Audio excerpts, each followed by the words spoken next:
Now, if we talk about the requirements for Dante devices, we must say that updating the firmware of the Dante device should be a mandatory initial step when implementing any Dante network. And even with more reason if we use Dante Domain Manager. By doing so, we will take advantage of all of the DDM features the device can offer to us. Let's see which of those are the most important.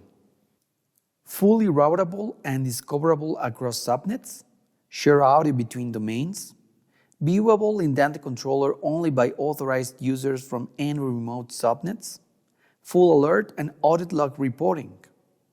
DDM support was included to any Dante devices starting from firmware version 4.0. If you have doubts on where to find the Dante device version, you can go to the Device Info tab inside Dante controller, as it will be displayed there. If they are not in the right version, as we saw in the level 2, there are some other ways you can update your devices, for example, using the Dante firmware updater.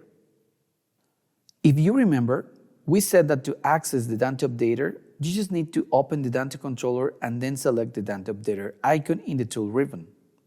The utility can be linked to Dante Domain Manager as well, where only the users with domain admin rights will be the only ones allowed to update devices in that domain.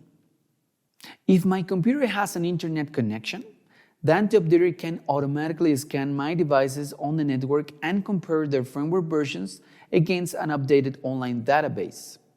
Thanks to this, we can have notifications when firmware updates are available for our Dante devices and even batch update up to 50 of them. It's always a good practice that before updating any device, you consult the manufacturer to make sure you know the update process. Some manufacturers bundle the Dante firmware along their own software. So in those cases, you might need to use their own software to update both the hardware firmware and the Dante firmware on the devices.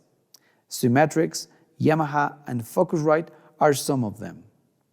Now, what happens when we have a device that no longer has available updates? Well, in those cases, you will have what we call a legacy device, which is simply a device running firmware version prior 4.0. Alright, what happens when we add this type of devices to a DDM network? Basically, we can associate these devices to domains, which allow them to share audio and clock with other enrolled devices.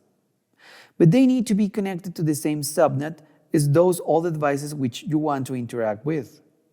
So in other words, they may work, but they are not as secure and they won't support all of the features that DDM can offer, like being able to send audio across subnets or being able to see them on the Dante controller no matter in which subnet they are.